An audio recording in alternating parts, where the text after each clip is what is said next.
Trump has said a lot of things about Obamacare. He wants to repeal the entire act, the law. He wants to keep parts of it, whether it's the pre-existing conditions or coverage for adult children. What does the president-elect's selection of Tom Price tell you about what Donald Trump wants for our health care insurance in this country? Oh, well, thanks for having me. I think the selection of Tom Price as the new Secretary of Health and Human Services is a huge statement in terms of deregulating the healthcare system that we have under the Affordable Care Act. He's a former orthopedic surgeon. I think if you are familiar with the personalities of those who undertake that discipline, you'd realize that he's an entrepreneur. He wants to put the patient first. And that's going to be the directive that he and Paul Ryan take forward when they work to put together a repeal and replace plan under the Trump administration. Tell us a little bit how this breaks down for each sector here, because we talk about, I think we make the mistake of speaking of healthcare a little bit too generally. You've obviously got insurance providers, you've got services, you've got suppliers. So what, I guess, for you is going to be the biggest winner? What's going to be the biggest loser here? Yeah, so I think in particular we're focused on two. One is biotechnology, where, against the backdrop of the threat of price regulation, there's still been a tremendous amount of innovation taking place. We had data today out for a new technology called engineered T cells that were terrific. It's a brand new way of approaching how we're going to treat cancer. And all of this is taking place, against the fears of direct price negotiations, which obviously goes away under a Republican administration. I think the other area that you would focus on immediately is managed care, where deregulation and the elimination of the insurance tax are two potentially very important drivers of upside from an operational point of view as we go forward. Just like in the financial industry, there are a lot of costs built up in complying with the Affordable Care Act, right? A lot of man hours spent on it. How quickly do you think costs might rise in this transition to whatever health care plan we have in the future? I mean, companies can't necessarily count on reducing costs as a way to boost their profits, can they? Well, actually, I might disagree too.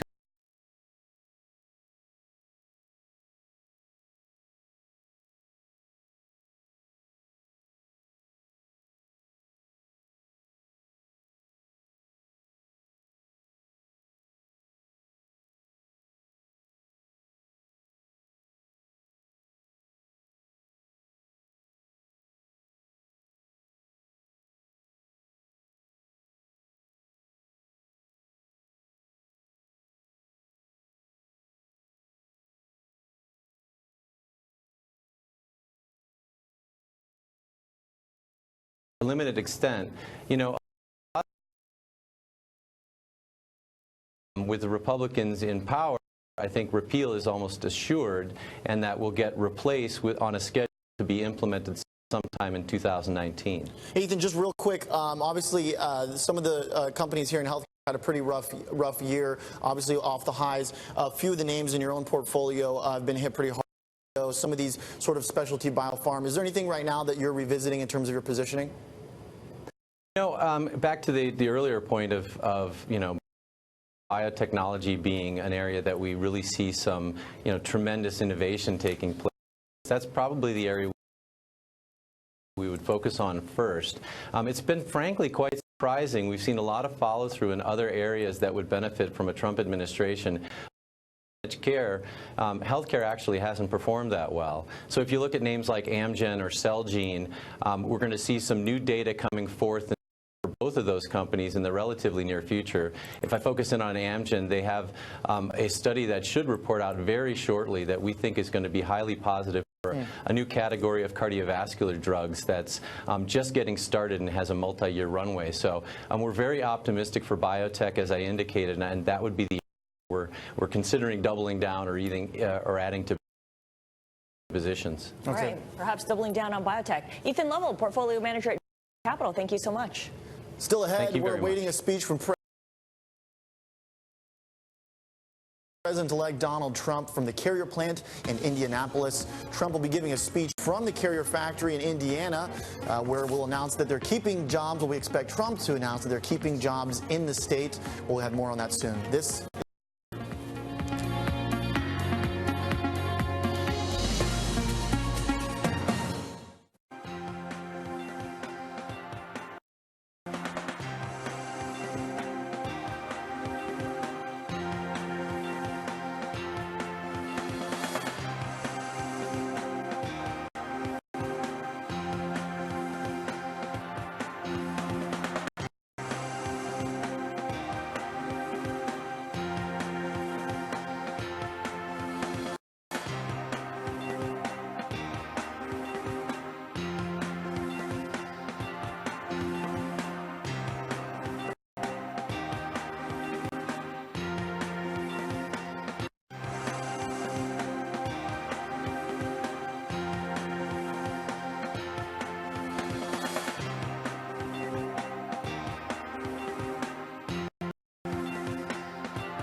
President-elect Donald Trump set to take a victory lap today in Indianapolis. Joining us now from our Washington bureau is Tim Pawlenty. He's the CEO of the Financial Services Roundtable, the former governor as well of Minnesota. And Governor, of course, the president-elect will be talking about how Carrier has reversed its decision to move some of the jobs to Mexico.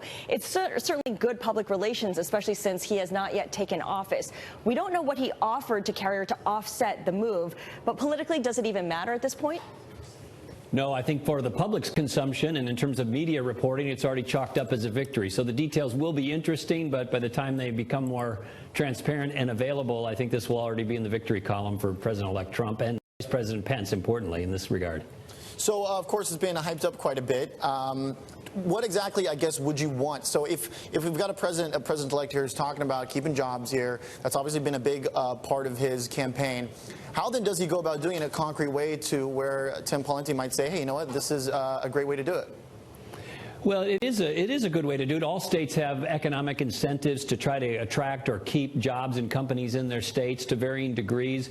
It would be good if everybody just focused on one level playing field and had, inviting tax structures and business environments so they didn't have to do that. But on the other hand, the founding fathers said, look, the states are the laboratories of democracy. They should compete against each other however they see fit and best for their states. And so this is consistent with a longstanding tradition of states competing with each other to retain jobs. And I think Donald Trump probably, I would guess, thought also about Carrier's owner, which is a big contractor with the federal government for other purposes. If I were the president-elect, I might say, look, you better look at your whole relationship beyond just air conditioning, because we got other business you might want to do with us in the future in defense contracting, for example. All very good points. Governor Pawlenty, stick around. We've got much more ahead, certainly, to talk about with you as we wait for President-elect Donald Trump to give his speech, his victory speech at Carrier in Indianapolis. You could see there a live shot of where President-elect Trump will be speaking. This is Bloomberg.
This is Bloomberg Markets. I'm Oliver Rennick. You're looking at a live picture from a carrier factory in Indianapolis where President-elect Donald Trump is set to speak after a factory tour. He just arrived in the city. The President-elect is touting his victory in getting Carrier to keep more than 1,000 jobs in Indiana instead of moving them to Mexico. We'll keep you posted on when he takes the stage. In the meantime, let's get a check on commodity markets, which are closing in New York. Abigail Doolittle has the latest. Abigail? Hi there, Scarlett. Well, our focus today is oil. Oil, of course, is the big story, or one of the big stories this week after OPEC did reach a deal to cut supply for the first time in 8 years. And as a result, we have oil absolutely in rally mode, up more than 13% over the last 2 days. We see this beautiful uptrend. In fact, the best 2 days for oil since the beginning of January. And not surprisingly, this is causing a bit of a sector rotation. We go into the Bloomberg and we take a look at G hashtag BTV 5213. This is a 1 month chart of, in blue, the S&P 500, and in white, an S&P 500 energy sector. And we see that ahead of the OPEC deal, we basically had energy and the S&P 500 of the broader markets trading in tandem. But after that OPEC deal, energy has really taken off. And it appears that this strength could continue based on the work of many strategists and analysts who are raising their oil forecasts. But it's not just oil that's doing better in the energy complex. We also have natural gas up really quite nicely, up nearly 5% on the day, up 9 days in a row. In fact, having it at its highest level in 2 years, so some real strength there, and it's carrying right into many of the E&P stocks, including Southwestern Energy, EOG Resources, and Chesapeake Energy. And we did, of course, today have Piper's Pierce Hammond saying that he is bullish on the E&P, the natural gas E&P companies, even if they are, quote, hated. Not so hated today. Nice rally there for those natural gas E&Ps, Scarlett and Oliver. Certainly not so hated. Thank you so much, Abigail Doolittle. Let's get back to President-elect Donald Trump and his deal to save U.S. jobs at the Carrier factory in Indiana. With us now from our Washington bureau is Tim Pawlenty, the CEO of the Financial Services Roundtable. He is the former governor of Minnesota. Also with us is Bloomberg Politics and Economy reporter Brendan Greeley.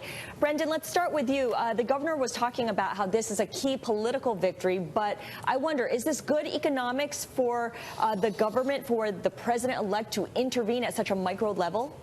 I mean, I haven't found anyone who has said to me that, yes, this is sound economics. Generally, the principles that we accept are you have the same rules and the same tax incentives for every company, no matter what. That said, ever was it thus? This is relatively small potatoes as far as what states do. I looked this afternoon at the data. This isn't even the biggest deal in Indiana this year. That goes to Great Lakes Capital, which is going to build a development in Fort Wayne, Indiana, and they got $8.6 million, right? So this is relatively small in terms of what happens. And when you're looking, you know, at Indiana, again, Indiana alone, over the course of the last 10 years, has gotten $300 million incentives that have gone to, I think, General Motors. So states are constantly competing, and this with each other within the country, to hold on to factories, to get factories to move, and this is just part of what happens. Brendan, so maybe small potatoes here. I want to bring in Tim because as a former politician here, what do you think? Give us some insight into what is going on in Trump's mind. Does he see this as a very symbolic thing? Is he aware that it's largely symbolic, or does he think that this is going to be the way to sort of pursue this type of situation that he's highlighted over and over again? Well, I think for those 1,000 workers and their families, in terms of their mortgages, their grocery bills, and their health care premiums, it's more than symbolic. It's bread and butter, meat and potatoes stuff, and he just helped immensely 1,000 families in Indiana, so that's nothing to sneeze at. And then beyond that, I think you got to recognize Mike Pence's role here. It sounds like, based on the reporting we've had to date, all the money, all the substance of this was really done at the state level by Governor Pence and his team, or some arm of state government. So the real credit should go to him. But of course, I'm sure the president was involved in encouraging it, overseeing it, and maybe having some subtle suggestion to the parent company of Carrier. Like I said earlier, you might want to look at this more holistically than just some air conditioners, because we got some other business we're going to be thinking about with you guys down the road. Yeah, I have to say, I agree with the governor. This is really a state issue. The president-elect happens to be going right now to the Carrier plant to do a press conference, or not a press conference, excuse me, an event. But what we're really looking at is something that happened at the state level. So I have right here a list of the states this year that won what's called the Governor's Cup. This is from Site Selection magazine. If you're not familiar with it and you don't subscribe, what that is it looks at sort of how companies choose where to cite their plans. Indiana this year is at place number 10. Sorry, Governor, I did not see Minnesota anywhere on that list. Perhaps that's not your fault, but talk to me a little bit about what you have to do as a governor to pull all the strands together to actually come up with a plan to encourage businesses to site their factories with you. Sure. Most states have existing platforms or programs in place where the legislature each year, along with the governor, will authorize and fund programs that will say if you meet certain criteria, you might be eligible for these grants, these loans, these tax incentives, and then it's delegated to an economic development commissioner or some sort of person who's involved in getting or attracting jobs on behalf of the state. And if it gets to be a certain level or high profile, the governor himself or herself will get involved in calls, negotiations, visits. I certainly did that when I was governor. And then, of course, if it actually happens, nobody likes the ribbon cuttings better than politicians like to show up and say, look what I did. Should also have a quick footnote here, 1,000 jobs saved, but 1,300 jobs still going to Mexico. So there might be still some work to do with respect to those jobs. And a lot of it comes back to demographics, doesn't it, Governor? Connor Sen, who is a portfolio manager with New River Investments, he's a Bloomberg View contributor, pointed out that the demographics in the Rust Belt don't really support job creation. You've got an older and therefore more expensive workforce, a less educated workforce, and no growth in the labor force in general. Companies that are looking to invest, capital investments, need to open a factory with 5, 10, 20 years in mind, looking down into the future. So this is a bigger issue than saving 1,000 jobs here and 100 jobs there, isn't it? It is, but I do think Donald Trump is onto something here when he says if a company's thinking about moving, setting aside for a moment planning for job growth and new companies in the future, hey, look, if you're going to move to Mexico, you might want to think about some of the consequences we might impose then if you're going to try to put those products back in the United States. You also might want to think about some of the other things that we could do at a federal level to make it more inviting here, like tax reform, or frankly, some of the other consequences you might experience if you do this. And so a more aggressive approach to get companies to think about how and when they move these jobs around isn't a bad thing, as long as it's done appropriately. One thing that we talked a little bit about before coming on the show, Brennan, was the idea of presidents going in and sort of picking individual companies, individual businesses, and in some sense this kind of reminds us of Solyndra early on in President Obama's administration. Tell us about sort of what you see as the similarities and differences between the two.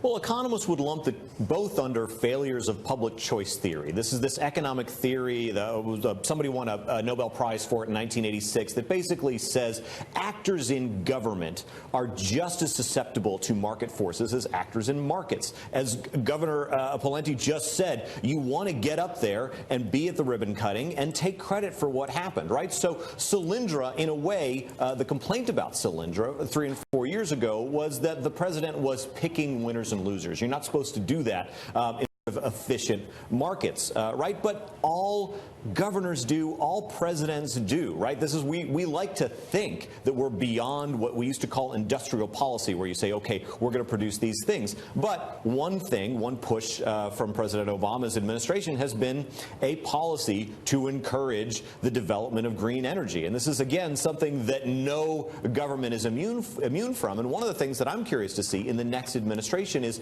there will be an industrial policy. They won't call it that, but what is that industrial policy going to be? What values are we going to choose as a nation to express through subsidies? Do we want to keep manufacturing here? How do we do that? And the bigger question, I think, and it goes back to Governor Pawlenty, I think, is, if you're trying to make these decisions, you want to make the economy of your state grow, right? That's the goal. That's the game.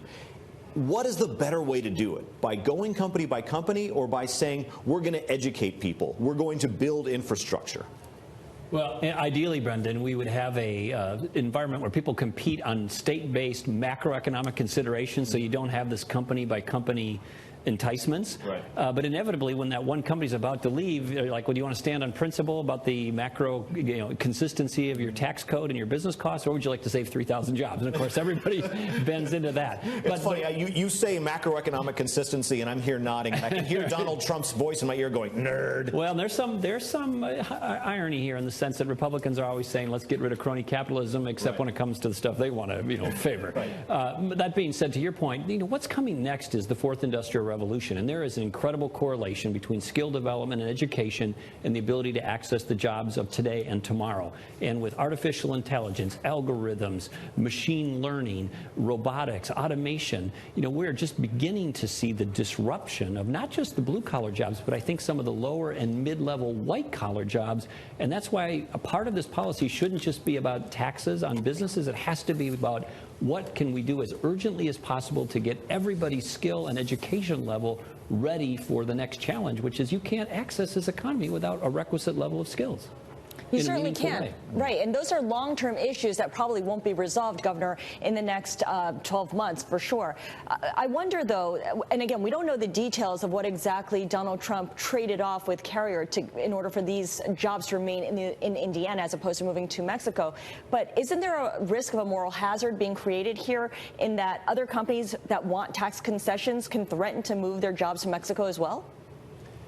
Yes, but I think you can resolve that by having some consistency around it, saying, for example, you do this and it has consequences for the cost of your products coming back in. Or we may amend NAFTA so when you try to export them out of Mexico to somewhere else and then back in, that's not going to be allowed or favored anymore. Or frankly, information technology, or the parent company, I think it's IT or UTX. UTX, they've got a lot of business with the federal government. And so, again, you got to do this appropriately, but the suggestion that you want to, cannibalize your air conditioner business in the U.S., then we're not going to look too favorably upon you when you come and want to do business with the U.S. I think that's fair as long as it's done legally and ethically. One thing here, Brennan, as we get closer to his announcement here, has the sort of hammer come down on whether or not this is a useful way to go about this sort of policy, or is there something that can come out in the details here as we hear from Trump and his team that you might go and say, okay, well, this changes the situation here, maybe this amount of money went here, or here's the tax cut exactly. What exactly, I guess, is going to be the big takeaway here? I think that's a good question. It's actually something that before the cameras were turned on, the governor and I were talking about. We were trying to figure out how much of this is just a straight-up grant. Is it a loan guarantee, or is it an actual tax abatement? If it is a tax abatement, right, then we can say, okay, here's a hint of sort of what kind of administration the new administration is going to be. There was also, I'm really curious to find out how these promises of future regulatory relief, what they add up to, what that actually means. The Trump campaign really talked a lot about reducing regulation. They talked about reducing regulation on financial services industry. They talked about reducing it on energy producers, right? So what is it going to mean for manufacturers, right? What kind of regulations can you reduce that's going to make it easier to make things here in the U.S.? I don't think we have that answer yet. And so I think to actually answer your question, the bigger question is not what this $7 million from the state of Indiana is composed of, but what other things were promised that are going to apply to regulation more generally. Well, the bigger picture here is that Donald Trump is using his bully pulpit to pressure companies to fall in line with what he believes is the right thing for the U.S. economy. Governor, and as you can see there's a live shot of the Carrier factory where, again, the president-elect is touring the factory before he gets ready to announce that those jobs, 1,000 of them, will be staying in the U.S. Governor, I wonder if there's a historical analog here for the kind of interventionist effort being put forth by Donald Trump. Well, there's certainly an analog or precedent for a governor doing it. And again, I think most of the substance here is really to Mike Pence and to the state, with Donald Trump, kind of hovering over the discussion. So we should put that into context. So there's a lot of precedent for that. At the presidential level, on an individual company, there's certainly some precedent, but less so. The only thing I would say from a PR standpoint and what this looks like, there's few things more powerful in politics than fueling an existing narrative. And his existing narrative was, I'm going to get better deals. I'm going to get some Carrier jobs to stay or get back here. And by the way, I'm going to be tougher when it comes to these kinds of things, companies moving to Mexico. And so it looks like his narrative has just been reinforced. And the details are interesting, but frankly, that's going to get glossed over into he's doing what he said he did. And so there's no way to deny it looks like a big victory for him. Yeah, I think that real estate, Scarlett, is something that you do deal by deal. Policy is not something you do deal by deal. You can't make enough deals to save enough jobs. So I think it'll be interesting to see how that transition goes. But I have a question for the governor that's more related to your current job with the Financial Services Roundtable. When you're trying to bring jobs to a state, how important is credit at the state level? What do you have to do with banking there? Well, at the state level, of course, banks, most of them are either state chartered or federal chartered, but they really respond to regulation about how much money can you lend and how comfortable are you lending. You got to strike a balance, though, between reckless lending and responsible lending. And, of course, one thing that could fuel the economy is more lending. And some of the banks, many of the banks would say the regulations, while appropriate, are so overdone that if you could make them more reasonable, still keeping consumer protection and economic protection and taxpayer protection in place, but if you could even give us a little relief, we could lend more into the economy. So responsible access to credit is a really important ingredient to economic growth. And one of the reasons we probably have stagnant economic growth is because there's not as much responsible lending as there could be if we had some sensible regulatory reforms. All right, on that note, we want to thank Tim Pawlenty, the CEO of the Financial Services Roundtable. He is, of course, the former governor of Minnesota. And thanks to Bloomberg Politics and economy reporter Brendan Greeley, both of them joining us from Washington. And again, we are awaiting the event. We'll bring you the president-elect's speech when it happens. He is in the Carrier factory in Indianapolis, getting ready to announce Carrier's decision to reverse moving more than 1,000 jobs offshore to Mexico. In the meantime, let's get a check on the headlines on Bloomberg First Word News at this hour. Elisa Parenti has more from the newsroom. And Elisa, let's start with breaking news from France. That's right, Scarlett. French President Francois Hollande says he will not seek another term in 2017. The embattled French president has seen his popularity hit record lows after a series of terrorist attacks. Hollande says the greatest political danger to the country is protectionism, but he's leaving the country in good shape. He says France's debt and deficit situation is improving, and so is the nation's job market. New Jersey Governor Chris Christie is reportedly looking to lead the Republican National Committee. Christie has told Donald Trump's transition team that he's interested in that job. That is according to a report in Politico, citing sources familiar with the talks. And former CIA director and retired General David Petraeus could face some unique challenges if he is selected as U.S. Secretary of State. Last year, Petraeus pleaded guilty to a misdemeanor charge of mishandling classified information, and he's on probation for 2 years. That would require permission from his probation officer to travel. He would also be subjected to warrantless searches by his probation officer. Europol says 5 arrests have been made in connection with a massive operation aimed at knocking out a cybercrime group. The police agency says the sweep resulted in the seizure of 39 servers used by the group. It's nicknamed Avalanche. Hundreds of thousands of domains associated with the group have been seized or blocked. Global news 24 hours a day, powered by more than 2,600 journalists and analysts in more than 120 countries. I'm Elisa Parenti. This is Bloomberg. Oliver? Thank you, Elisa. As you know, coming up, we're awaiting President-elect Donald Trump as he's touring the Carrier factory plant in Indianapolis. This is Bloomberg.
This is Bloomberg Markets. I'm Scarlett Fu. President-elect Donald Trump set to speak any moment from now from the Carrier factory in Indianapolis. He is touting his victory in getting Carrier to keep more than 1,000 jobs in Indiana instead of moving them to Mexico. Trump has been touring the plant at this hour.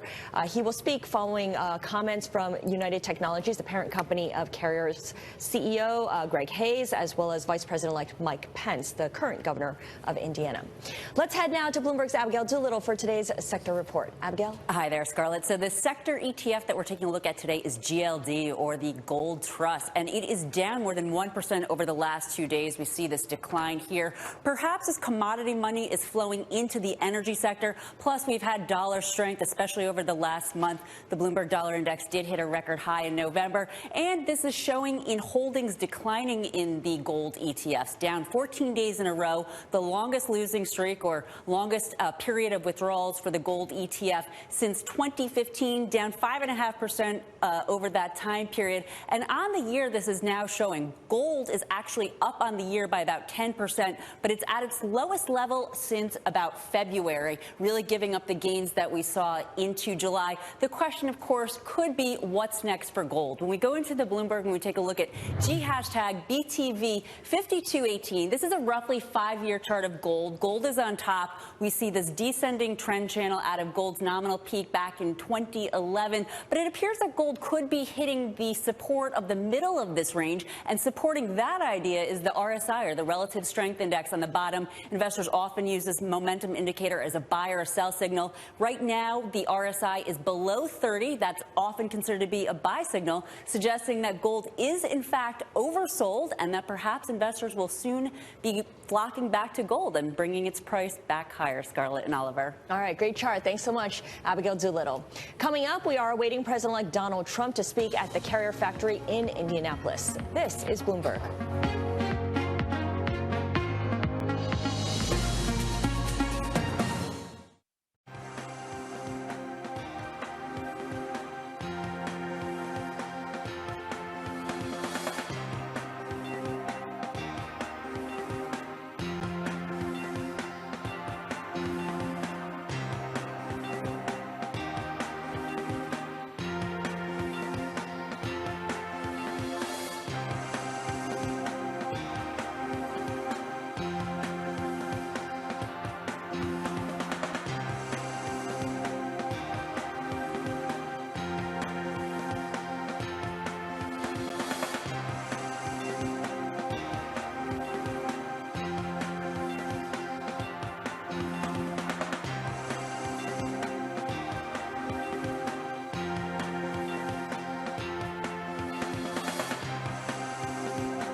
This is Bloomberg Markets. I'm Oliver Rennick.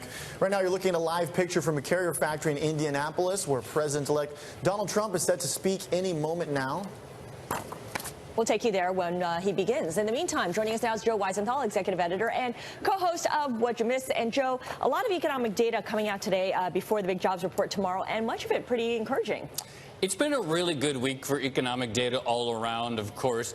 Today being the second best day of the month, PMI day, strong, solid PMIs out of China, strong out of Europe, and then good today you know, jobs report aside, things are doing all right. And there's Greg Hayes, the CEO of United Technologies, which is the parent company of Carrier. Joe, when we look at the ISM manufacturing numbers here, 53.2, which was better than expected, also a pickup from the same time last month. Prices paid is the inflation measure that we're looking at there. That was 54.5, which was spot in line with what economists were looking for. The inflation metrics have largely been borne out, haven't they? You know, I actually was having this conversation with a colleague earlier today. I mean, we've seen this jump in rates post the election, and maybe it's not about Trump and fiscal stimulus. Maybe it's about people reacting to data that's been building for a while, which is that we're definitely not going into deflation by any data that we're seeing at all. And so maybe the election was kind of this snap where people like sort of reframed their viewpoint, took a fresh look at what's actually going on, and maybe that partly explains some of what we're seeing in rates, which obviously continue to rise today. So a catalyst in some sense to get them moving on what a trend perhaps they saw over time. Because we've been talking about these numbers for a while. It's like, guys, inflation, it's not raging, but it is building, and there is evidence of it, and markets were ignoring it for the most part completely. And of course, yields had been starting to rise since August, and people weren't totally sure that it would continue moving in that direction until after the election. You can see there Vice President-elect Mike Pence, the current governor of Indiana, speaking at Indianapolis. He is, of course, the sitting governor, and presumably he made some kind of deal. It probably helped. It probably helped. Having the current governor. And of course, they also, you know, we talked about the idea that, of course, the company Carrier is here going to get a bit of a tax break. Indiana, about $7 million over, I think, 10 years or so. So I guess you do the back-of-hand math. There's roughly 1,000 employees. It costs about $700 to keep them. Right, which is not really a lot. I mean, like if we could save all these jobs for $700, that's really not that bad. The question is, can the administration build a policy that sustains this kind of stuff? Because obviously, one-off deals like this aren't going to really scale up. But obviously, you know, from a purely political perspective, it's a win for Donald Trump, and it's great news for the 1,000 people. Sure, he fits right into his narrative that he likes. All right. Joe Weisenthal, thank you so much for giving us your take on the economic data. We'll be discussing it further on What You Missed later on today. In the meantime, we want to check in with Ben Brody. He is our White House reporter, joining us from Washington as the Vice President-elect Mike Pence, current governor of Indiana, speaks at the Carrier factory in Indianapolis. Ben, we don't know exactly what kind of trade-offs the Trump administration or the Trump team has made to get Carrier to keep its jobs in Indiana, but presumably there were some trade-offs. Does this matter politically? Well, I think that it matters. Well, I know the Democrats feel that it matters. You had a pretty amazing, actually, op-ed by Bernie Sanders this morning, where he basically said that this was the opposite of what Donald Trump promised to do. This wasn't a pro-worker policy where Donald Trump was using the bully pulpit of the presidency to make sure, you know, to ensure the growth of the middle class. That this was basically another form of corporate giveaway. That's how Bernie Sanders was portraying it. And I know, you know, I've heard that certainly from other Democrats today. And so if that message is going to sort of unite Democrats a little bit more broadly, then yeah, I think it does matter politically in terms of how Democrats respond to this. But I think, as a lot of people have been saying today, you know, it's hard to criticize the president or the president-elect for saving people's jobs. Ben, I saw that Bernie Sanders chimed in and wrote a opinion piece in the Washington Post. Who's going to be sort of leading the discussion on these type of very sort of local, very micro type events as Trump goes in and talks to these individual companies? This is now not the first time, of course, he did this as well. So this is now basically the second time, and Democrats are obviously reacting here. Yeah, I mean, I think Sanders is definitely going to be a person who's speaking to this. You know, he was clearly the person in the Democratic primary who was speaking primarily to some of these worker issues or some of this economic stagnation malaise that, you know, I think was driving the election a lot more sometimes than we realized here from Washington or from New York. You know, I think Elizabeth Warren is going to be speaking to it, particularly with her banking focus. And then, you know, I think it depends. You know, we're seeing seeing a scramble right now for the vision of the Democratic Party and the leadership of the Democratic Party. You have House Minority Leader Nancy Pelosi sort of recently re-elected to that position, and so we know she'll be continuing to bring this message out. But we don't really know necessarily who else will be filling some of these lower slots down and who's going to arise to be the voice. And sometimes, of course, that's something that just happens organically. People latch on to one person. Yeah, people latch on to one person, but as you mentioned, there's a lot of turmoil here among the Democrats, certainly in the House. Xavier Becerra will be replacing Kamala Harris as the California Attorney General. Talk to us a little bit about why this is significant for the Democratic presence in the House.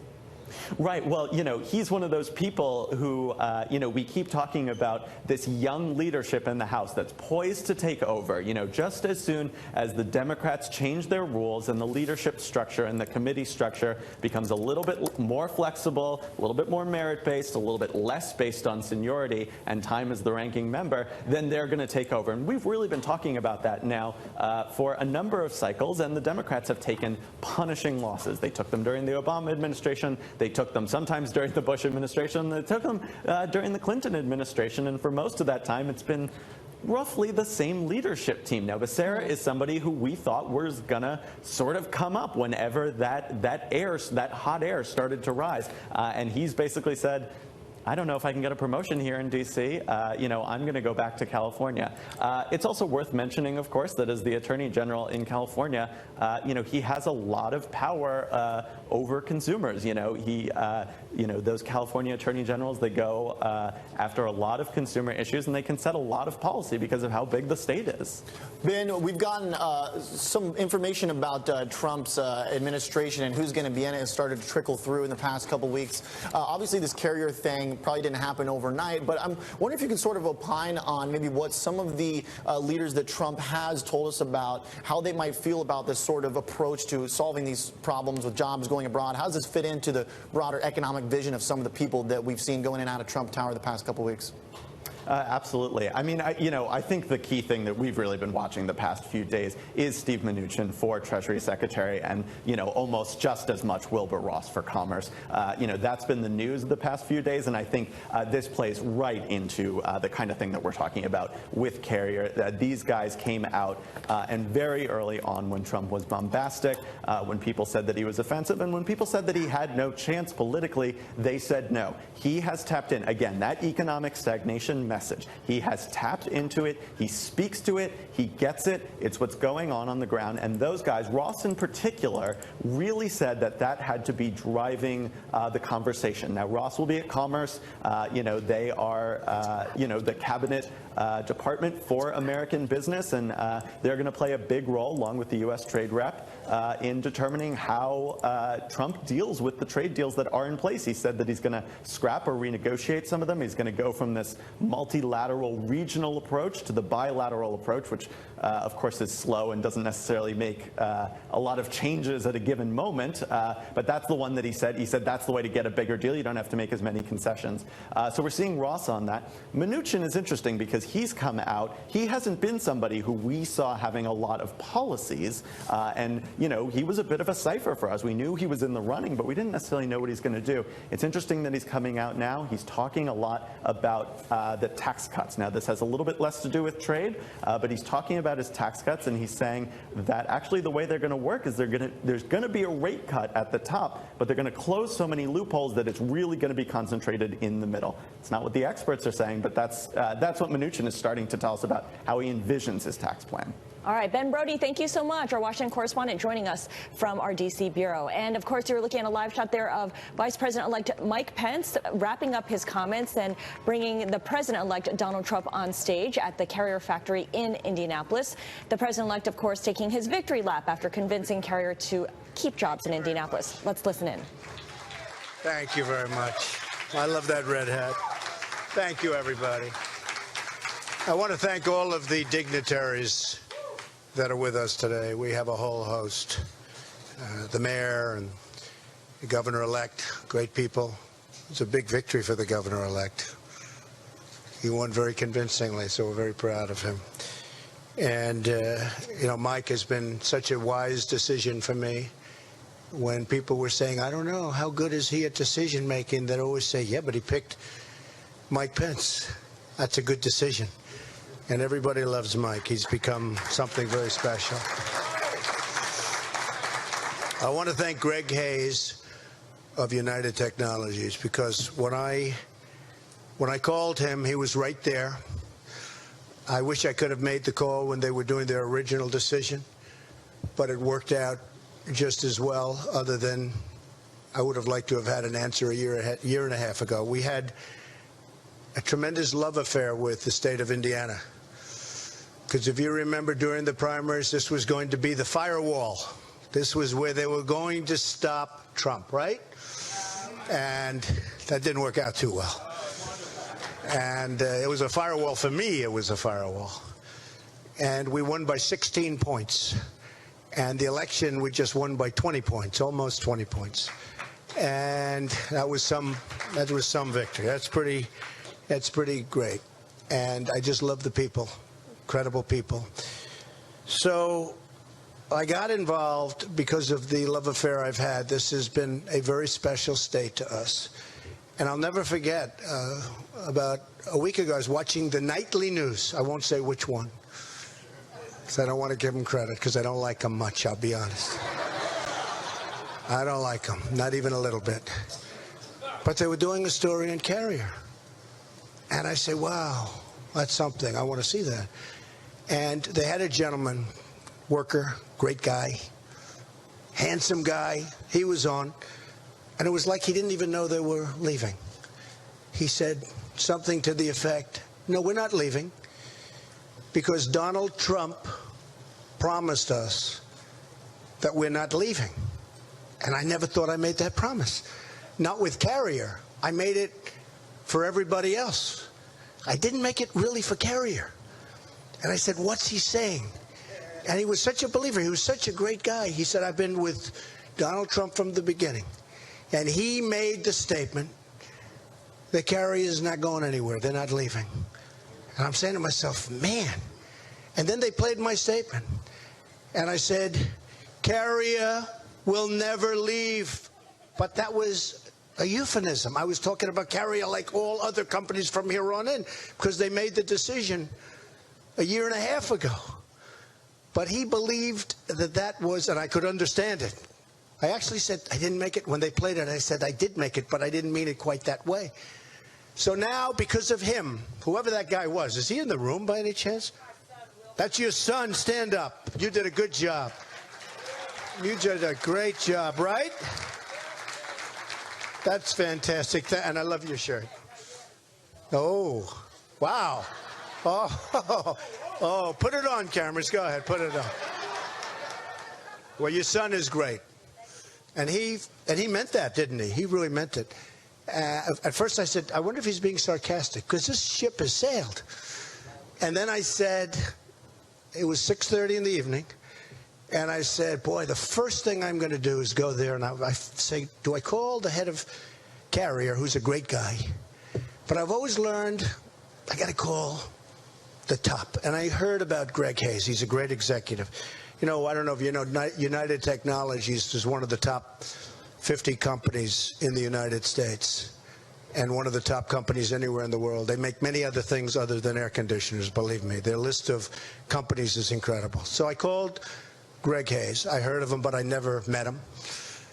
And he picked up the phone, Mr. President-elect, sir, how are you? It's wonderful to win. You know, I think if I lost, he wouldn't have returned my call. I don't know where is Greg?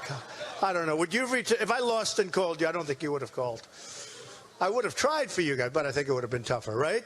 What do you think, Greg? Yeah, he's sort of nodding. Yes, you're right.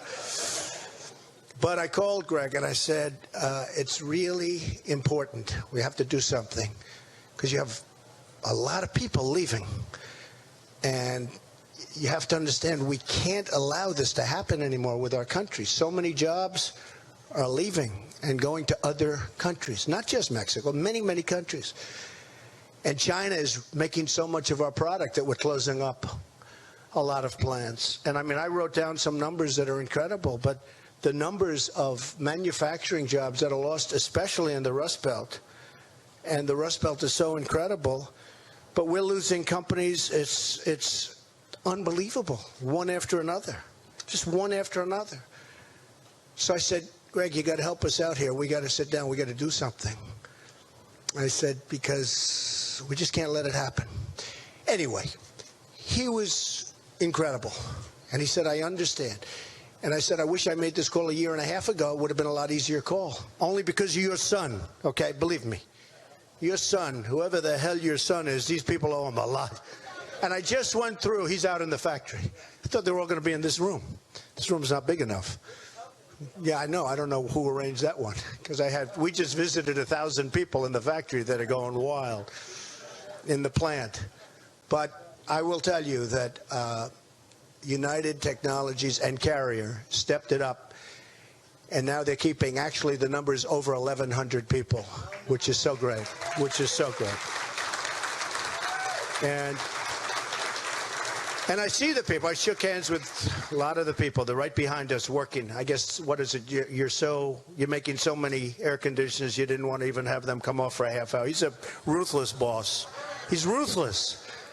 But that's okay. You know, I did say one thing to the Carrier folks and to the United Technologies folks. I said, the goodwill that you have engendered by doing this all over the world, frankly, but within our country, you watch how fast you're going to make it up, because so many people are going to be buying Carrier air conditioners. You know, we've had such help here. Bobby Knight. Nobody in Indiana ever heard of Bobby Knight. How great is Bobby Knight?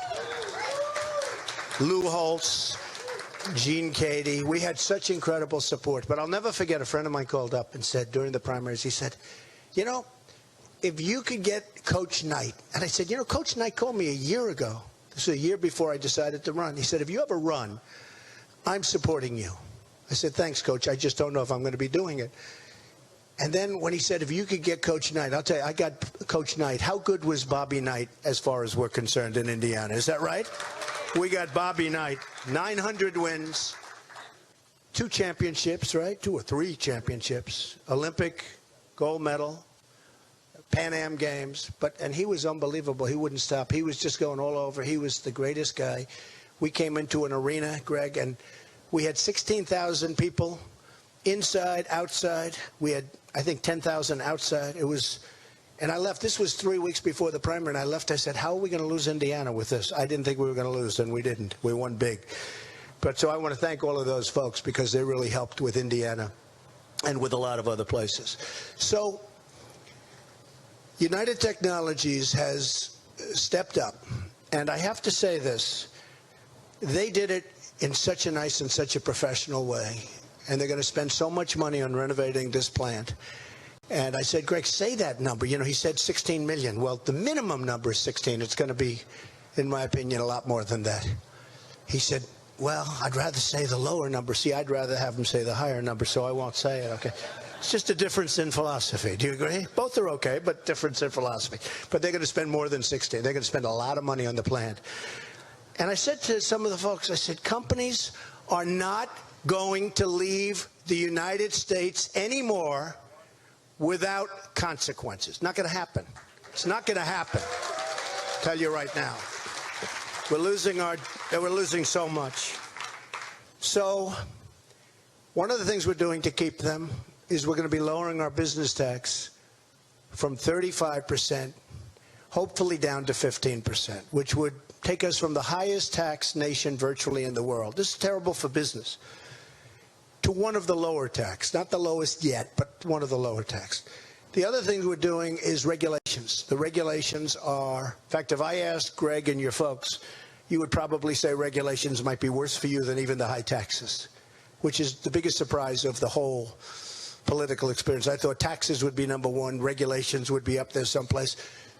Believe me, these great leaders of industry and even the small business people who are just being crushed, if they had their choice between lower taxes and a major, massive cutting of regulations, they would take the regulations. I don't know how you feel about that, Greg, but I just noticed, I wrote down because I heard it, since about 6 years ago, 260 new federal regulations have passed, 53 of which affect this plant. 53 new regulations, massively expensive. and probably none of them amount to anything in terms of safety or the things that you'd have regulations for. 6 of 8 of the air conditioning companies right now are located in Mexico. 6 of 8. I mean, think of that.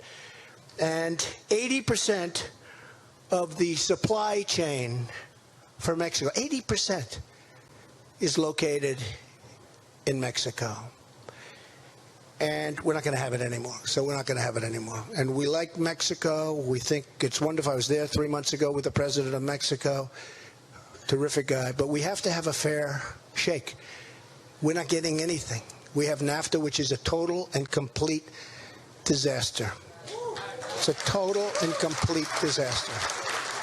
It's a 1-lane highway into Mexico. Nothing coming our way, everything going their way. And I don't have to mention who signed it anymore. It's so nice. I don't have to mention who backed it anymore, right? We don't have to mention that anymore, fortunately. But it's a one-way street, and it's going to be changed. It's going to be changed. We have to bring our jobs back. And when they expand, and one of the things that made me so happy is when Greg said that they have over 10,000 jobs that they're going to be producing in the very near future, and now he's looking to the United States instead of outside of the United States, where almost all of those jobs would have gone. So one of the reasons I wanted to do this particular conference is it's so great. So many people in that big, beautiful plant behind us, which will be even more beautiful in about 7 months from now. They're so happy. They're going to have a great Christmas. That's most important.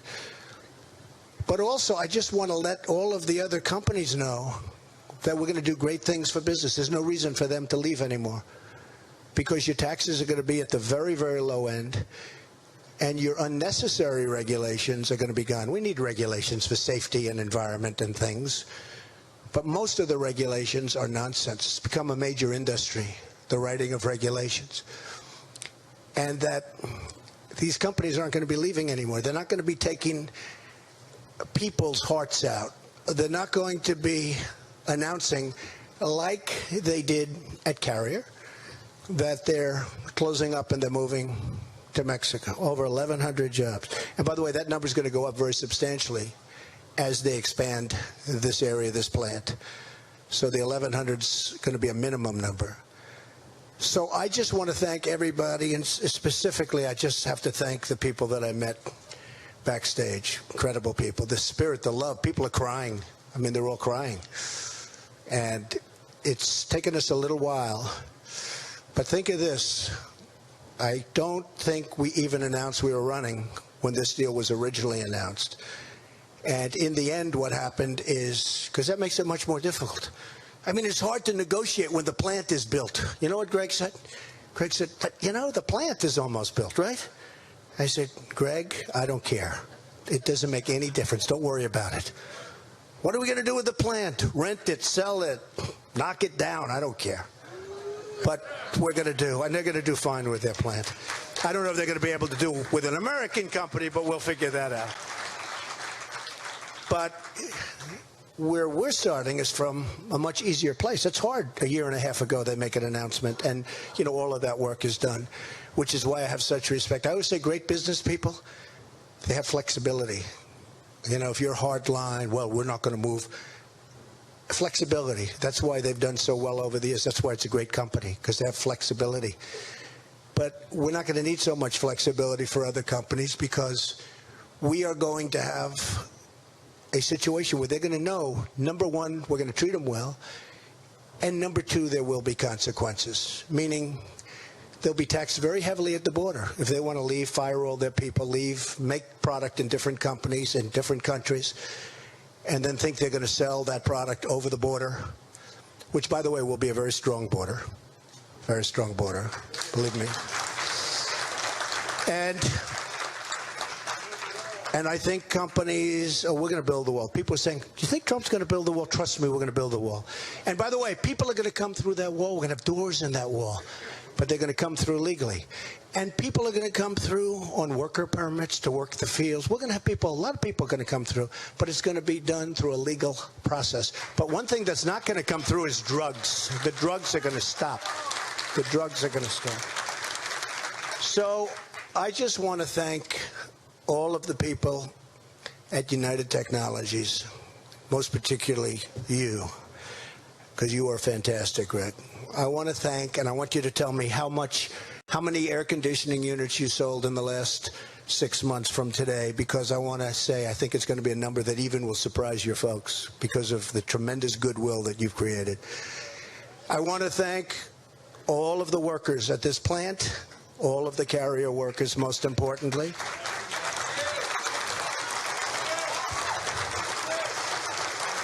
I want to thank my great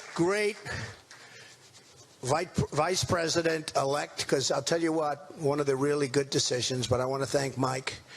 And we're going to be doing this, and if I have to tell you, during speeches I'd say, they say it's not presidential to call up these massive leaders of business. I think it's very presidential. And if it's not presidential, that's okay.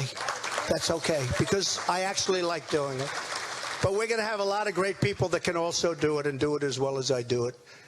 But we're going to have a lot of phone calls made to companies when they say they're thinking about leaving this country, because they're not leaving this country. They're not going to leave this country. And the workers are going to keep their jobs. And they can leave from state to state. And they can negotiate good deals with the different states and all of that.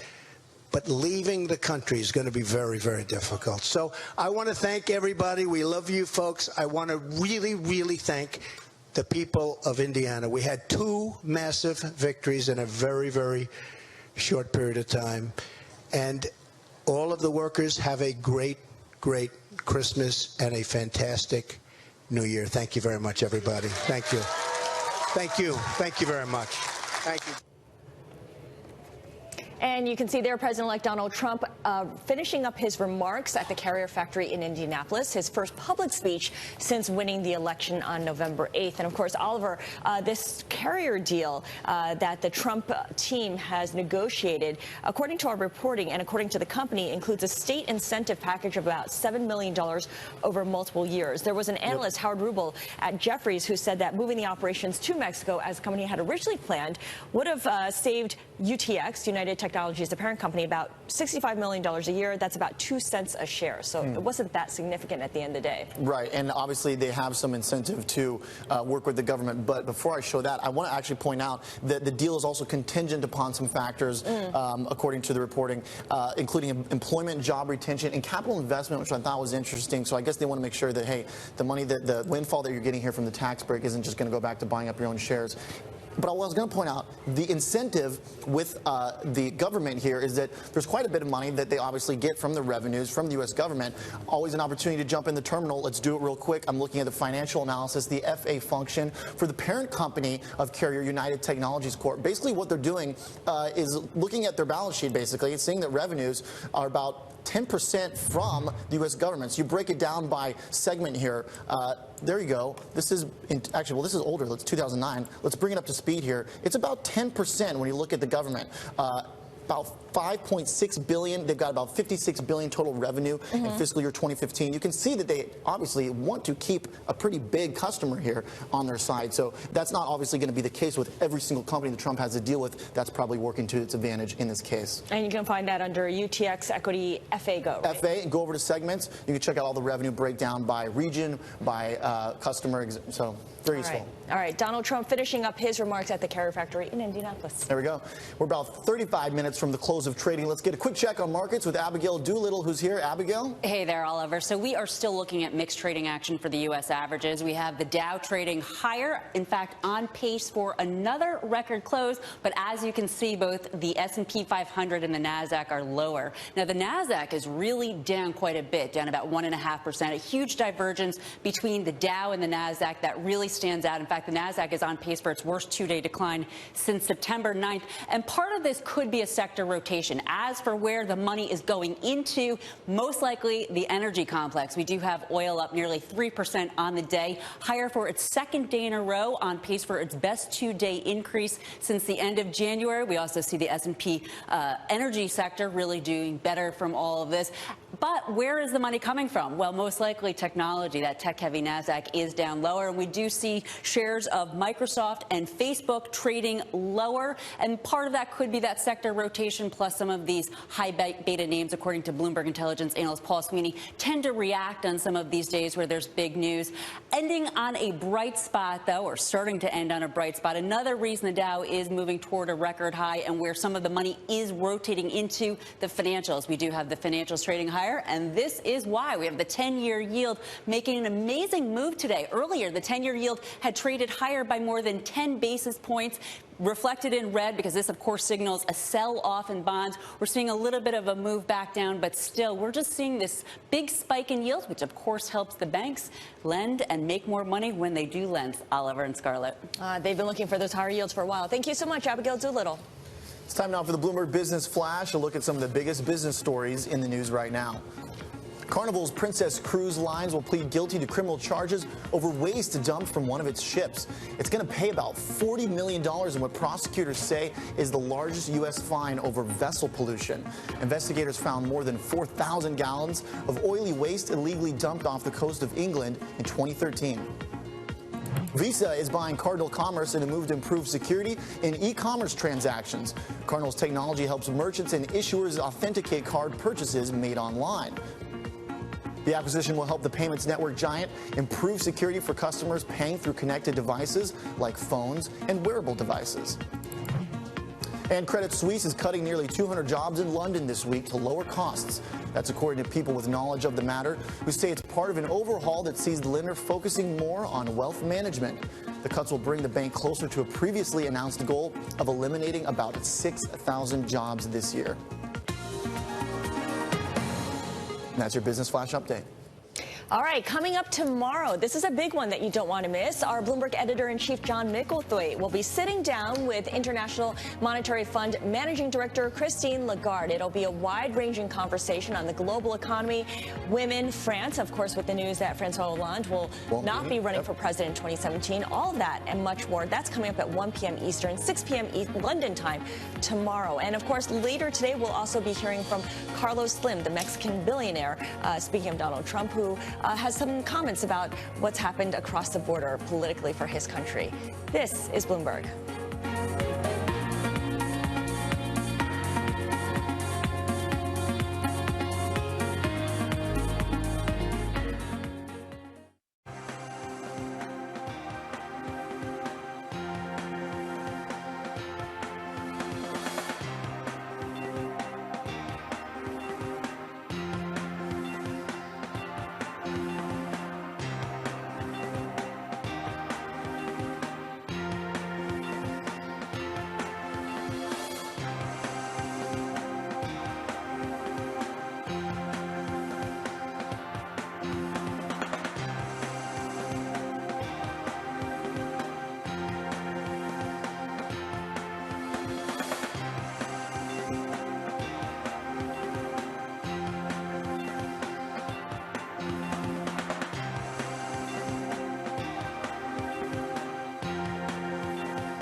I'm Courtney Collins. Let's get to Bloomberg's First Word News.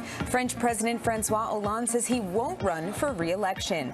The move clears the way for his more popular Prime Minister Manuel Valls to enter the 2017 presidential race. Hollande made the announcement in a televised address, saying his lack of support opened the country to the risk of extremist movements. He becomes the first president since the Fifth Republic began in 1958 not to seek re-election.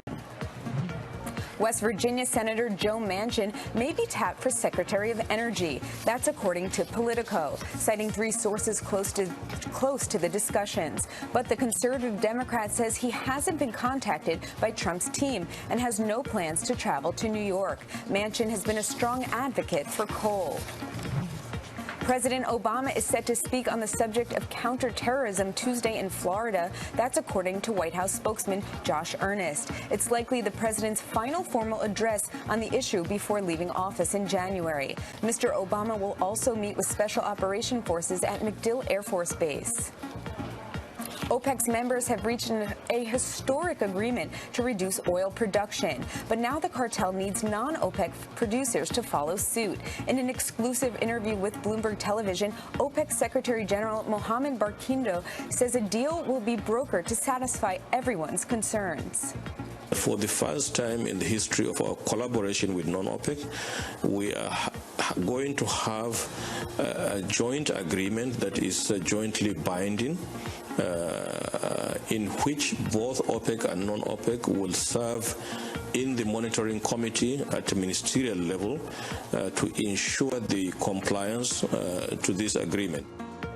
Yesterday, OPEC agreed to curb production to 32.5 million barrels a day, pushing prices higher on speculation the global glut will clear more quickly. And the Bolivian Civil Aviation Authority is indefinitely suspending permission for La Mia airline to operate in its airspace. This after the deadly crash of one of its charter planes in Colombia. That crash killed more than 70 people, including members of a Brazilian football team. The carrier was founded in Venezuela in 2009, but it operates in Bolivia. Global news 24 hours a day, powered by more than 2,600 journalists and analysts in more than 120 countries. I'm Courtney Collins. This is Bloomberg.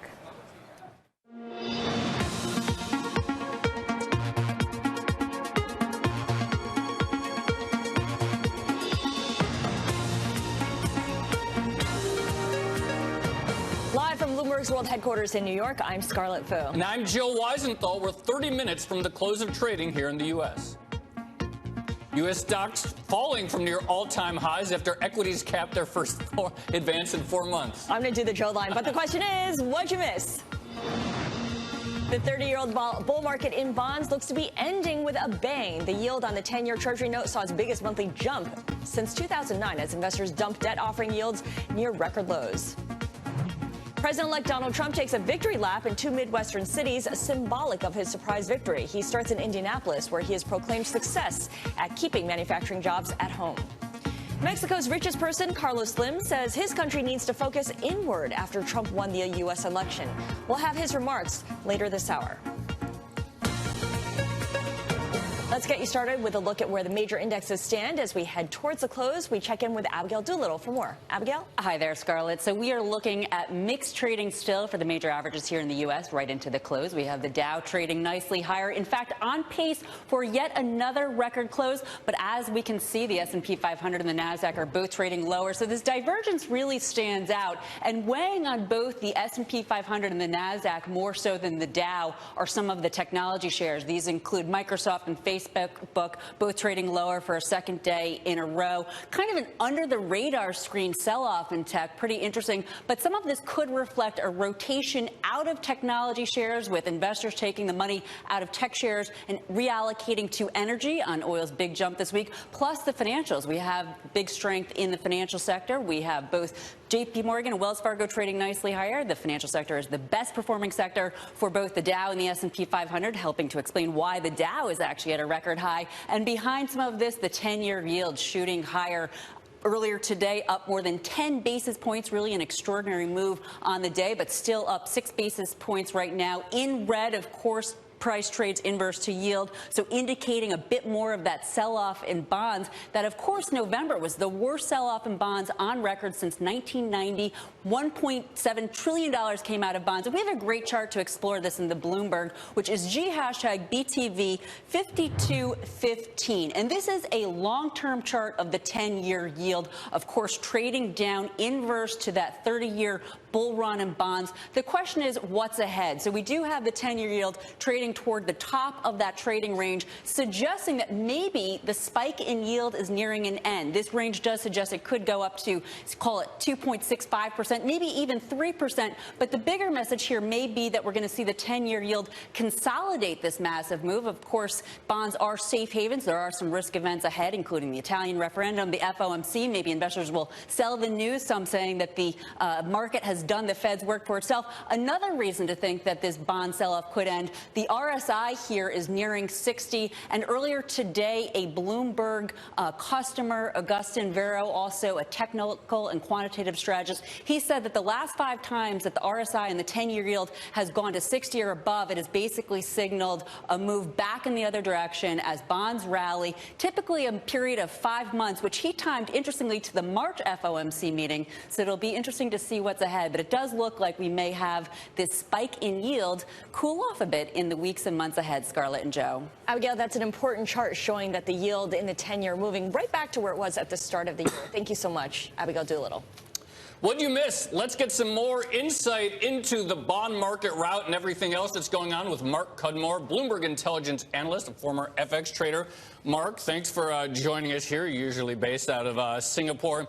This bond sell-off, it's really the only story right now. It feels like everything is sort of, the 10-year yield is calling the shots from markets all around the world. We just have a headline, Bill Gross warning that the current market rally is going a little bit too far. Jeff Gundlach earlier skeptical about all these moves maybe getting a little bit too extreme. How do you think about things here? I think the important thing to emphasize is that they're both, doubting the Trump motivation for the rally, and they're all saying, look, is Trump really going to deliver on all the expectations? And that's a very valid point. But I don't think this rally is all about Trump. It's important to note that the move higher in yields started before the election. The move higher in commodities started before the election.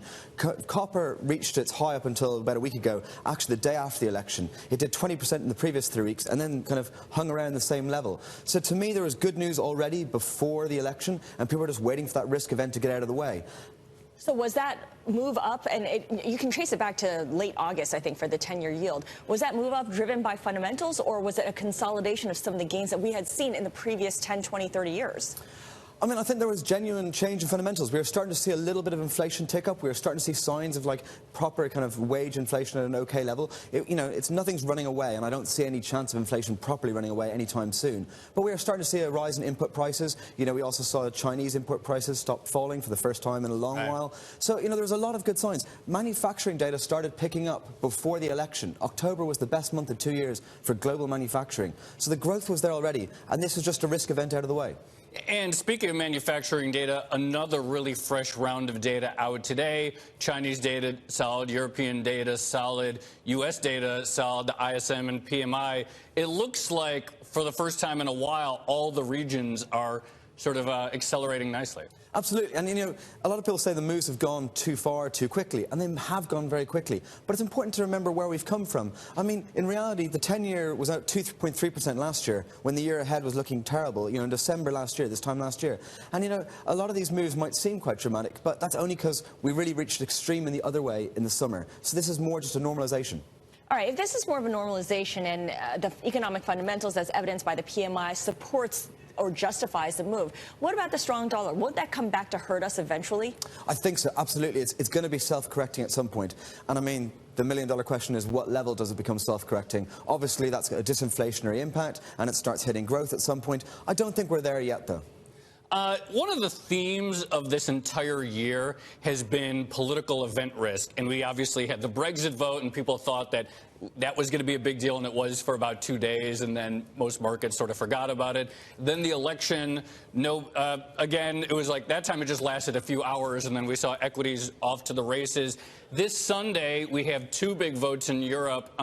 The main one that people are talking about is the Italian referendum. People are worried that this could be the start of something big there. How are you thinking about that? Well, I think, first of all, it's going to be less of a shock because expectations are so low. Everyone's convinced it's probably going to fail anyway. You're still going to get some headline noise. You're going to get some reaction when it's confirmed it fails. But I think this is a long-running story. Italy is a serious risk for the Eurozone, but it's not all going to happen in the next 24 hours after the referendum result. Even if it fails, will, Renzi step down immediately? Will there be a technocrat government? Will there be early elections? Even if the five-star movement are leading in the polls, will they get a coalition majority that supports leaving the Eurozone? All these things are, not certain, and they're going to take a long time to play out. What does that mean in terms of how the euro trades, how the yen trades? Because the euro, a lot of people have been saying, has been moving south because of all these concerns. But there's just as strong an argument that it was really driven, the euro dollar was driven by the dollar strength more than the euro's weakness. Yeah, I think the euro is probably one of the hardest one to do because I think there's going to be a lot of volatility either way. And you also have some of the technical factors, like people are going to suddenly panic if you break below 105. Is that the charge for parity? And that might dominate some of the fundamental factors. You've also got ECB meeting next week. And if you do get a bit of a sell-off in Italian assets, what might the ECB do in terms of buying BTPs? And how will that impact the euro? So I think the euro is very hard to call. What I would say to you, though, that I don't see why any investor would suddenly go and sell Italian assets aggressively on a Monday morning. Yes, there might be some short-term reaction, but they've known for ages this was going to fail. This is not a new event, and this is not the right time of year to aggressively trade that theme. What happens if the Italian referendum succeeds and Matteo Renzi stays in power? What kind of mandate does that give him? I think that's actually a great question, because one of the things is I don't think it's properly been analysed or not properly understood. There's been a lot of research notes coming out this week saying it might be even worse if it passes for bonds, who knows. I think it's been completely unstudied because people are expecting it to fail. And in many ways, that will be a confusing outcome as well for investors. There'll be a bit kind of the relief rally in other assets. But for European assets, how do you trade them? Real quickly, speaking of events, we have two coming up in the U.S. There's the jobs report coming out tomorrow. The data's been really strong, so people expect that a continuation. Then later this month, the Fed decision. Everyone expects the Fed to hike, but is there anything the Fed could say or with the dots that could really sort of change the trajectory of things? Yeah, I think, everyone gets very obsessed by the level of the dot plot and how it's always seemed to be too high, and now we're wondering whether the market's catching up and whether that'll reconverge. For me, it's more like the evolution of the dot plot that's so interesting. It's, how is that slowly moving over time rather than the set level it's at? I also think the jobs data tomorrow is completely irrelevant. It has to really, really shock to be a driver. And just to go back to the point of dots go, this is available on the Bloomberg here where you can see how it's moved over time. Let's just take it back to, let's say, March of 2015. You could see how the trajectory has changed here as the market and the Fed move a little bit closer together. That was cool. That was like making a GIF on TV, like moving from frame to frame. GIF or GIF? We haven't figured that one out. But it is notable that the green line on that chart has now matched up with the blue line on that chart, showing a convergence for next year. There is no gap anymore between the market and the Fed. And I think everyone will wonder is, will the dot plot shift higher again? Because there's always been that little premium. Or if it doesn't shift higher, what worries now? If the market ever gets ahead of the dot plot, suddenly people are going to go, the Fed's behind the curve. And I think, they don't really want to widen out the premium again. They want the market to converge, but they definitely don't want to risk the market getting ahead of them. We'll keep an eye on that. And Mark Cudmore of Bloomberg Intelligence, great to have you on set. Coming up, an exclusive interview with billionaire Carlos Slim. We talked to him at our Mexico Year Ahead conference. We get his thoughts on Castro's death and what's weighing on his mind the most with a looming Trump presidency. This is Bloomberg.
Well, if you missed earlier today, Bloomberg's Eric Schatzker had an exclusive interview with America Mobile Chairman Emeritus Carlos Slim from our Mexico the Year Ahead 2017 summit in Mexico City. Eric started by asking him how he felt about Fidel Castro's death. I think that he lost the opportunity to change Cuba. In 91, I was optimistic that it was going to happen. Because if you remember, in 91 they need to go to the special period because the Soviet Union take out the support that they used to give them. So I went there to look to invest in the telecom company, and it looked for me very clear that things can change easy. And it didn't happen. And didn't happen. Will it happen now? I think one of the problems was things were getting together between U.S. and Cuba. Fidel, and that was in the government of President Clinton and Fidel Castro. But this action, when they get down a plane, you remember? I do. They changed everything because it was moving in the right direction. But now that he's dead, do things change again? Do you see Telefonica, for example, sells wireless phones in Cuba? Could America Mobile? When it opened, we are interested, by sure.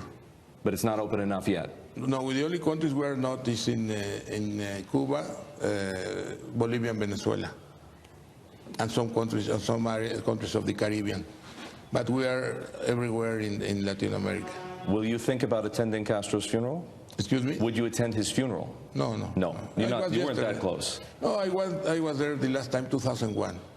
So it's been quite a while. Yeah. Well, I went for visit like 2 years ago, 3 years, but like a tourist. Now, Mr. Slim, to conclude, as you know, now and then, people mention your name as a potential candidate for the presidency of Mexico. Not at all, never. If Donald Trump can be president of the United States, why can't Carlos Slim be president of Mexico? I am not Donald Trump. No, I think my vocation is like an entrepreneur, and many things. I don't have a political vocation. In politics, things happen very, very slowly.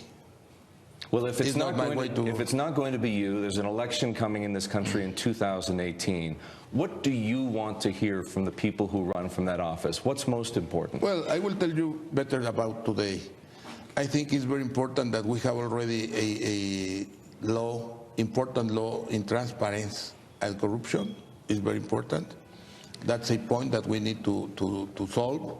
And it was an interesting look Trump talking about that in Washington. I think it's something that happened everywhere and should be eradicated everywhere. That's a main issue.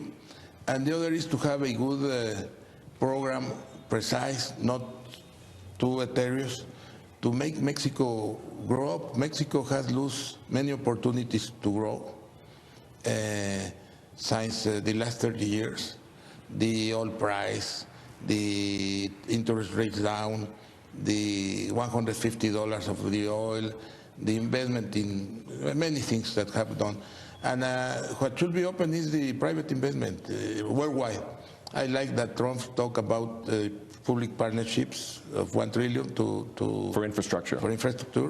I have told here in the country many times, a few times since many years, the internal economy that I told before, but also create a kind of commission of infrastructure, a national commission of infrastructure, that the only job is to make that the infrastructure get developed and to sell the rights and the concessions, to have the money to make everything, and with private public investment. And for that, I will love that since now, not only after the next government, but since now, we move fast for the investments. We need economic activity everywhere. You need to make investment to have economic activity, and economic activity is who create jobs. Where are you most interested in investing your money today? What's most attractive? Well, we are very interested in improve the development of our country and our countries, and that's what we are working in education and health. We are working strongly in the areas where jobs are creating. You cannot solve with philanthropy poverty.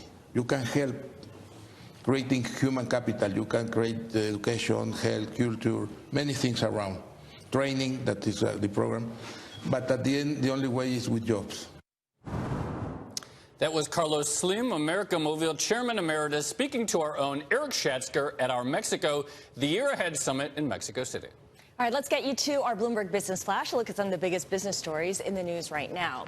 Delta airline pilots have approved a contract that includes a 30% raise over 4 years. It may boost Delta's labor spending by $500 million in the first year. That is according to a JP Morgan Chase analyst. It could also lead to higher pilot wages at other airlines as separate unions look to match the gains. Visa is buying Cardinal Commerce in a move to improve security in e-commerce transactions. Cardinal's technology helps merchants and issuers authenticate card purchases made online. The acquisition will help the payments network giant improve security for customers paying through connected devices like phones and wearable devices. AngelList, the hit website for young startups looking to raise capital and product hunt, the one-stop shop for entrepreneurs looking to keep up with the latest apps, are getting together. The merger between two of the more popular sites in the Silicon Valley startup scene looks to make AngelList the best place to launch products and find early customers.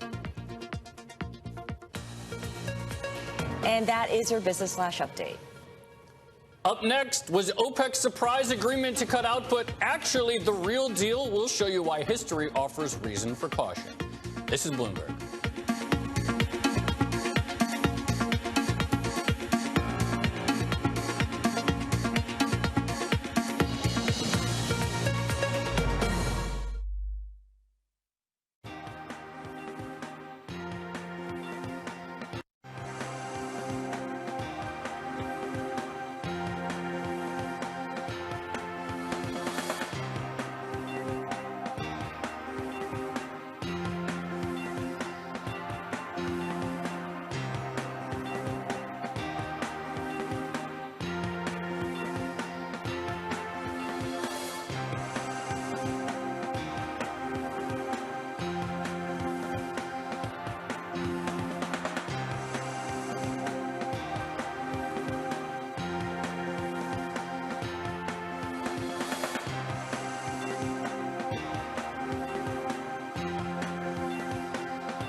What'd you miss? Well, the improbable deal by OPEC did get done yesterday, but the question now is, will everyone abide by it? And if you look at the past track record of the oil cartel, it's not great. So the blue line is a production quota, and as you can see, it's held pretty steady since 2009. Nevertheless, if you look at production, actual production, excluding Iraq, which is the white line, it's moved well above that. And Matt, if you can go to the very end of the chart, you can really see how production has taken off even as the quota has remained the same. And of course, this includes the period in which Saudi Arabia decided to go with a market share strategy first rather than a price strategy. Goldman Sachs actually says evidence of compliance could add $6 a barrel to its oil price forecast. Jefferies says what you want to watch for is compliance by the non-OPEC members, particularly Russia, which has agreed to cut 300,000 barrels a day, but it has some built-in excuses in case it can't get there, like technical issues. So that'll be something you'll want to keep a very close eye on. So first they had a deal, then they had to hammer out the details, and now the question is whether they can actually stick to those details. All right, I'm looking at bonds because we've been talking a lot about the bond sell-off, Treasury yields rising. Here's something staggering. Shoot, there's a pop-up on my screen, but it actually doesn't really matter.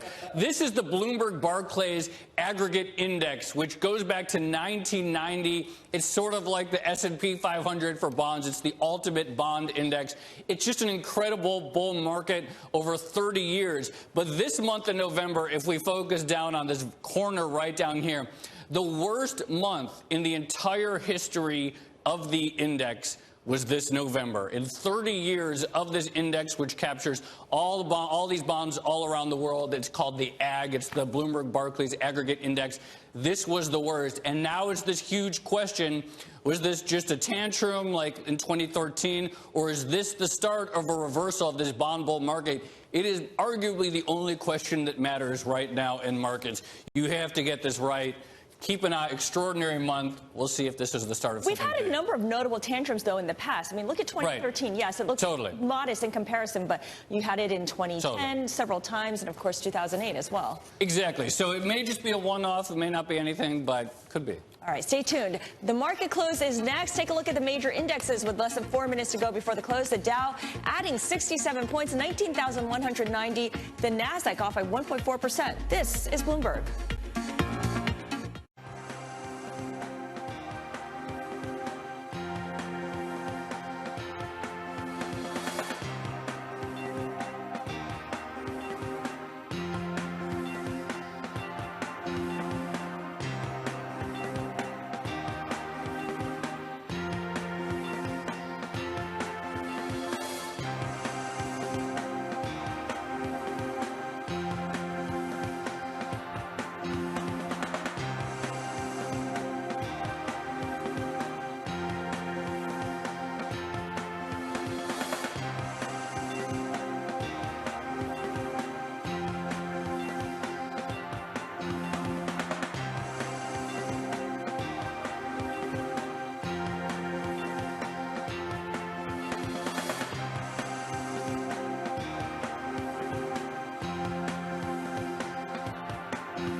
From the closing bell. What'd you miss? The Dow Jones Industrial Average closing at a record high. Financial markets started the month with continued confidence in economic growth, with treasuries extending losses, the dollar sitting near a decade high as well. I'm Scarlett Fu. And I'm Joe Weisenthal. I want to welcome all of our viewers who are turning in live on Twitter. You can watch our closing bell coverage on Twitter every weekday from 4 to 5 p.m. Eastern Time. All right, let's begin with our market minutes. We have the Dow Jones Industrial Average closing at yet another record high. It gained once again, even as the NASDAQ declined, which is interesting because we've seen how industrials have really been the star performers since the election of Donald Trump. That gap, big tech has just flailed. That gap, 0.36 up on the Dow and down 1.3 is a really big gap between the Dow and NASDAQ. And as you say, shows the gap between industrials and financials and energy, those big caps, and the tech, which has really been leading the sell-off. The data today had been fairly encouraging as well for the broader U.S. economy. If you look at the breakdown of sectors, as we mentioned, the NASDAQ, the big loser here, and you can see that tech was a big drag on it. There's the sector ETF that tracks technology off by better than 2%. Apple declining on a report that the company has started reducing orders from iPhone 7 suppliers. IBM and Microsoft each down by at least 1.5% as well. On the flip side, among some of the gainers, we are seeing car makers advance after their November sales beat analyst estimates. GM posted a 10% sales gain for the month of November thanks to incentives. Ford jumping the most in 4 years, up by almost 4%. November sales for that company rose 5.1%. Of course, energy shares giving back a little bit of their gains after yesterday's OPEC production cut deal. Let's take a look at government bonds. We have further sell-offs and higher rates.